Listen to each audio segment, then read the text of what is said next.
Nous allons retourner en Alsace-Lorraine avec Christophe Verlet, qui est professeur d'histoire-géographie et qui va nous parler des rites funéraires et religieux pour ceux qui sont en captivité allemande dans les provinces perdues ou annexées d'Alsace-Lorraine. Bonjour à tous, merci au Conseil scientifique d'avoir sélectionné mon intervention. J'aimerais juste ajouter pour mon CV, parce que je pense que c'est quand même important, je suis docteur en histoire contemporaine de l'université de Bamberg en Allemagne. Donc je viens apporter un autre regard sur tout ce qu'on a vu ce matin, un peu plus peut-être germanique. Alors j'ai deux excuses, je suis alsacien, donc français, de nationalité, mais étudiant allemand. Donc quand je parle de la guerre, pour les Allemands je suis français, pour les Français je suis allemand. Mais c'est toujours bien d'avoir... Je suis un descendant de Mosellan. Voilà. Deuxièmement, passer en dernier, c'est jamais évident. Donc je vais essayer de tenir le temps, je vais tenir le temps, et pour vous laisser aller manger tout à l'heure, parce que je pense qu'à la fin de toutes ces présentations, vous avez sans doute la tête un peu pleine. Alors moi, je vais vous parler de la pratique de la religion dans un contexte de captivité, et donc la pratique funéraire dans ce cadre. Hein. Et en fait, ça apporte un éclairage tout à fait inédit sur le traitement des prisonniers de guerre, qui a donc été le sujet de ma thèse. Alors la religion en captivité lors de la Première Guerre mondiale, j'aimerais d'abord vous dresser un déroulé. Donc on va parler des religions et rites en captivité, mais de manière tout à fait générale, c'est-à-dire comment est-ce qu'on considère, et surtout les Allemands, comment ils considèrent cette question déjà à cette époque. Ensuite, on va revenir très particulièrement sur la religion et les rites en Alsace-Moselle. Alors là aussi, petite encart, j'ai mis dans mon titre volontairement, alors je reprends mon titre, les provinces perdues. C'est un peu polémique, hein, et c'est volontaire. C'est simplement pour vous rendre attentif sur le fait qu'il y a une polémique, évidemment, en Alsace-Moselle, en 14-18.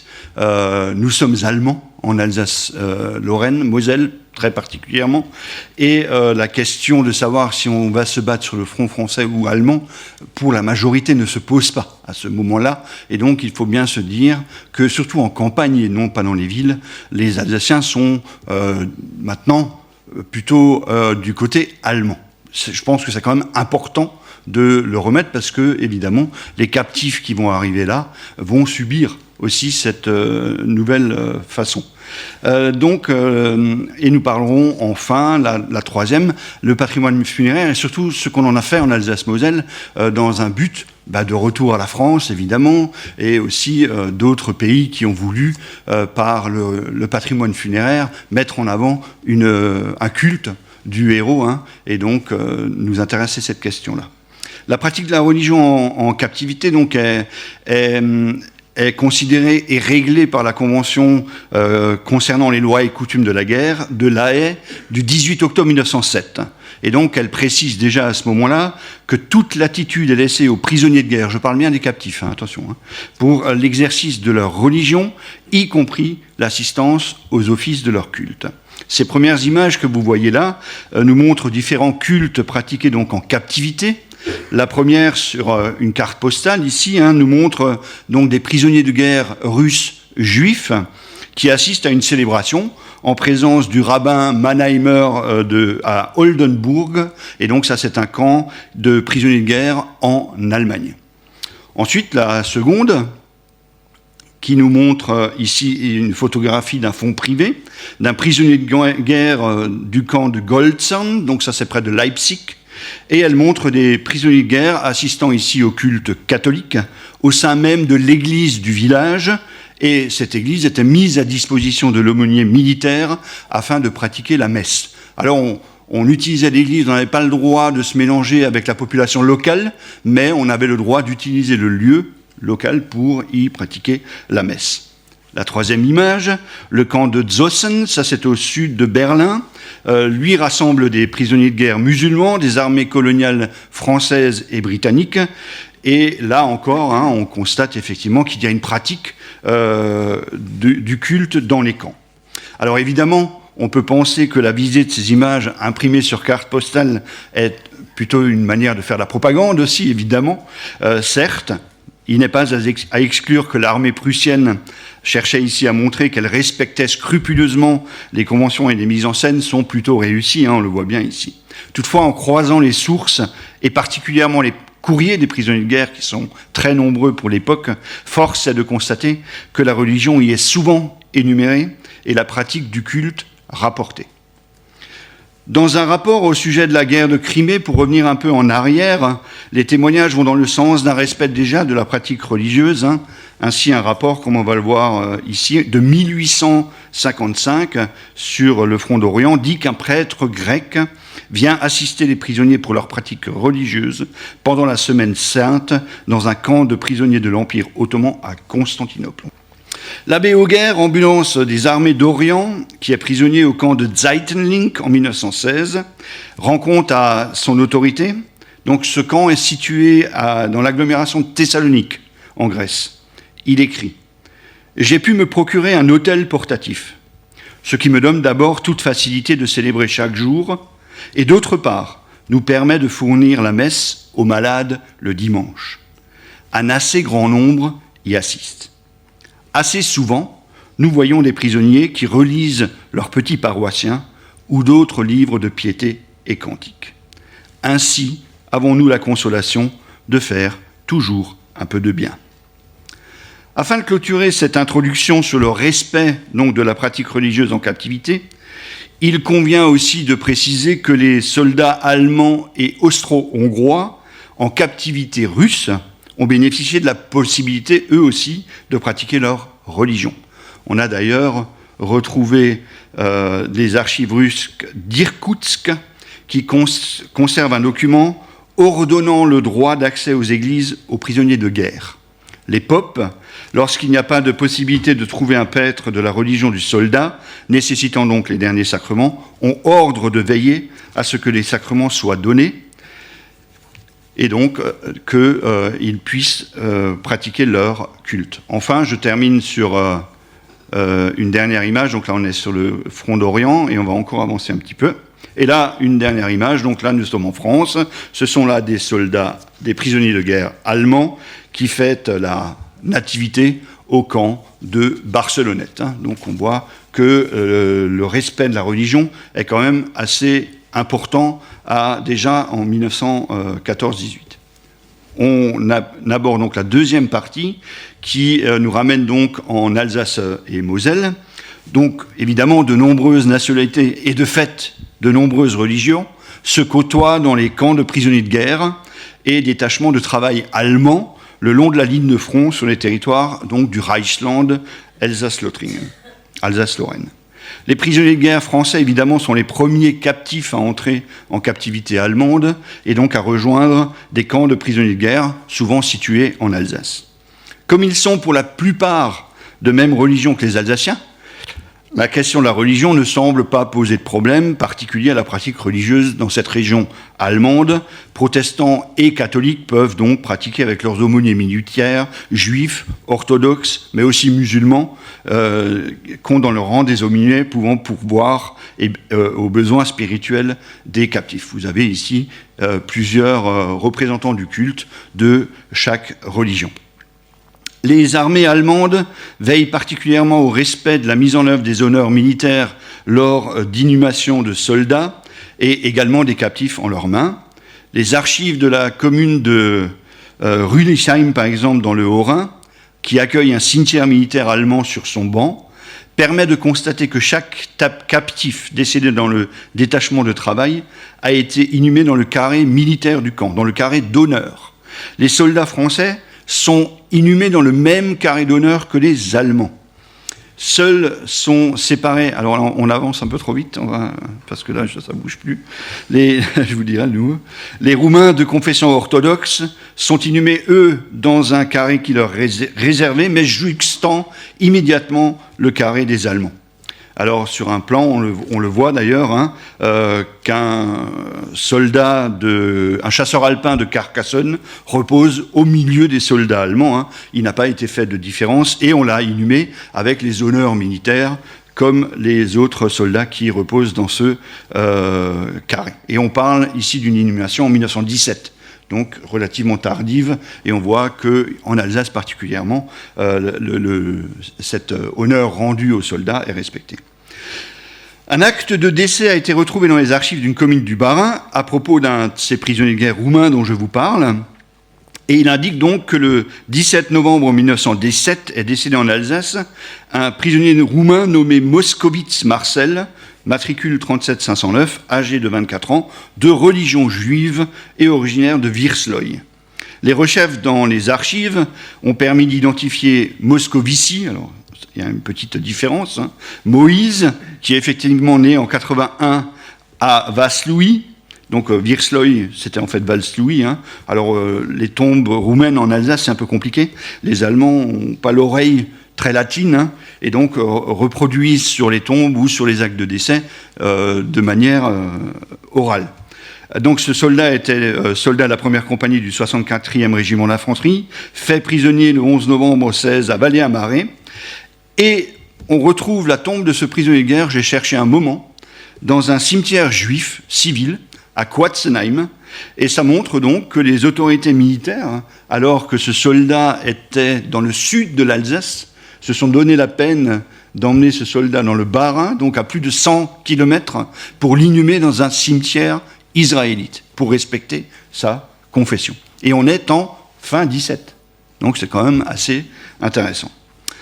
Un bémol toutefois, en Alsace, la prise en compte de la confession musulmane semble avoir souffert d'une exception, hein. En effet, lors des recherches individuelles effectuées dans les nécropoles roumaines et nécropoles militaires d'Alsace et de Lorraine, il a été possible pour moi d'identifier plusieurs soldats roumains de confession musulmane qui sont, comme vous le voyez ici, inhumés sous des croix chrétiennes. Alors, il subsiste toutefois un doute, celui que les autorités militaires à l'époque avaient bien identifié les soldats comme étant de confession musulmane, je peux vous le confirmer, hein, vous le voyez au-dessus. Alors c'est écrit en allemand de 1916, de 1917, il y a marqué Mohammedisch, hein, Mohammedisch, c'est donc celui qui croit en Mohamed, hein, et donc qui est de religion musulmane, donc ils étaient tout à fait bien identifiés comme étant musulmans, malheureusement on les a enterrés sous des croix chrétiennes. Et donc les Roumains ont été rassemblés depuis dans des carrés militaires, et avec mon association, nous nous battons actuellement avec l'ONAC-VG pour qu'ils nous autorisent à changer ces croix chrétiennes contre des mausolées musulmans pour leur rendre hommage. Maintenant, on peut passer à l'Abri en Lorraine, dont vous avez la photo ici. Hein, bien qu'inhumés dans une fosse commune, les prisonniers sont inhumés au centre du cimetière. C'est-à-dire que les soldats étrangers ont été inhumés dans des fosses communes, ok, pas individuellement. Les Allemands, eux, sont enterrés individuellement, mais par contre, on les a mis au milieu du cimetière. C'est quand même assez intéressant comme manière de faire. Les stèles des soldats juifs, de confession juive, hein, allemands, arborent, donc, comme vous le voyez ici, l'étoile de David. Enfin, la troisième partie de ma présentation parlera donc du patrimoine funéraire, hein, des conflits. Après la guerre, et par la place importante prise par la Roumanie dans les traités de Versailles de 1919, les cimetières et nécropoles roumaines sur le territoire français participent évidemment à la construction mémorielle roumaine dans l'entre-deux-guerres et deviennent un outil puissant de propagande au service de la couronne de Roumanie dans la politique étrangère de la reine Marie, reine de Roumanie. On notera par exemple dans la nécropole de Sulzmat le choix qui a été fait pour les croix orthodoxes, hein, c'est plutôt rare, vous en voyez rarement, donc des croix trèflées, hein, et donc elles permettent de mettre en valeur effectivement cet acharnement que les Allemands auraient eu alors sur les Roumains. Alors je dis auraient eu parce que évidemment nous sommes dans une période de propagande anti-germanique au moment où sont montées ces nécropoles. Hein. En Alsace, on ne veut plus entendre parler des Allemands. Et dans l'entre-deux-guerres, les recherches montrent que les prisonniers de guerre roumains, que j'ai menés depuis ces dernières années, n'ont pas subi de répression particulière, hein, ou bénéficié d'un traitement plus sévère que celui des nôtres nations aux mains des armées prussiennes. Dans les années 80 et encore récemment, des historiens ont prétendu que les archives sur la captivité dans le Reichsland, Alsace-Lorraine, avaient été détruites lors de la défaite prussienne et du retour de l'Alsace à la France. Alors, comme souvent, la théorie de la destruction des archives est mise en avant parce que, vous avez vu, l'écriture est totalement différente. Aujourd'hui, il faut savoir lire cet ancien allemand. J'ai la chance d'être paléographe et de pouvoir retrouver ces archives, mais beaucoup d'historiens n'ont plus cette capacité. Et donc, effectivement, si vous ne savez pas la lire, vous ne pouvez pas l'utiliser. Enfin, ça paraît logique. Et donc, elle n'est pas trouvable non plus dans les archives pour eux, parce que illisible, et donc on la déclare comme disparue. Alors, pour ce qui concerne les archives roumaines, la totalité des archives de l'armée Abteilung B, qui dirigeait donc la région militaire alsacienne, sont conservées en totalité dans les archives allemandes du Land de Baden-Württemberg, et j'ai pu y accéder en toute liberté. Elles m'ont permis à ce jour d'identifier la totalité des plus de 3000 soldats roumains qui reposent sur le territoire national français. Tous, il ne m'en manque pas un. Même les inconnus, on a pu les identifier. Le Souvenir français et l'association Mémoire et Histoire des tombes roumaines en France que je préside, et qui est sous le haut patronage de Sa Majesté la gardienne de la couronne de Roumanie, Margareta, a signé en 2021 un partenariat avec le Souvenir français afin d'œuvrer pour la préservation de la mémoire des soldats roumains inhumés dans les nécropoles françaises. L'étude de la pratique de la religion et des rites funéraires dans un contexte de captivité apporte un éclairage inédit sur le traitement des prisonniers de guerre lors de la Première Guerre mondiale et fait l'objet d'une publication à venir sur le sujet. Pour clore ce sujet, je ne résiste pas à la tentation de vous présenter 2 lieux emblématiques du patrimoine religieux de la Première Guerre mondiale et qui ont été détruits depuis en Allemagne, enfin surtout pour le premier. Donc le premier est la mosquée en bois de Wünsdorf. Elle a été donc fabriquée par des prisonniers de guerre coloniaux dans un contexte de tolérance, je le mets bien entre guillemets, de la Prusse, afin de les convaincre, comme nous l'a présenté l'aumônier militaire musulman, de mener le djihad aux côtés des Prussiens contre l'impérialisme, et donc ça a évidemment une vertu propagandiste, mais elle a quand même existé, elle était bien là, et on a pu y pratiquer le culte. Elle était en bois, totalement en bois. Elle avait un minaret de 23 mètres de haut, quand même. Je pense que dans la région, ça a dû faire un peu grincer les dents quelques Prussiens, mais voilà, elle a réellement existé, et elle fut inaugurée en juillet 1915, et elle a quand même subsisté jusqu'en 1925. Donc quand même bien après la guerre encore, et évidemment le bois n'est pas propice à... et puis, on va le dire clairement, les gens ont récupéré le bois pour faire leur petite cabane de jardin, comme on a vu avant avec la présentation, les tombes qui sont reprises pour faire des chemins. Enfin, tout ça est assez caractéristique de la période d'entre-deux-guerres. La deuxième image, l'autre image qui suit, c'est donc à Francfort sur l'Oder. Donc ce sont là des prisonniers de guerre russes orthodoxes qui ont érigé une église en bois afin de pouvoir célébrer leur messe en langue russe et selon leur rite. Le camp de prisonniers avait son propre pope, les quelques prisonniers de guerre juifs avaient leur propre rabbin, les catholiques polonais pouvaient se rendre le dimanche à l'église de la ville, et l'église appelée Chapelle des Russes, vous allez le voir dans les prochaines images, subsiste encore aujourd'hui. Celle-ci, par contre, a été entièrement conservée, et donc c'est encore une église orthodoxe que vous pouvez visiter, la Chapelle des Russes. Voilà, je m'arrête là. Je pense qu'on a balayé une partie importante de cette question, et la pratique donc de la religion dans ce contexte de captivité et la pratique funéraire permettent effectivement d'apporter un regard encore plus précis sur ce qu'a été la captivité de guerre des conflits contemporains. Alors il faut savoir, par exemple, que j'ai étudié aussi évidemment la captivité de guerre, Seconde Guerre mondiale. On retrouve quand même beaucoup d'analogies entre les deux conflits par rapport à la pratique de la religion, parce que je mène actuellement un travail sur les prisonniers de guerre juifs, Seconde Guerre mondiale, et le paradoxe veut que, comme disait le rabbin Guggenheim, il valait mieux être prisonnier de guerre juif à l'intérieur des frontières du Reich, parce que nous étions plus protégés à l'intérieur des frontières du Reich. C'est un paradoxe de la Seconde Guerre mondiale, et donc aussi encore une histoire à écrire. Les prisonniers de guerre sont malheureusement souvent les oubliés des conflits, et mon travail d'historien, qui est d'abord un travail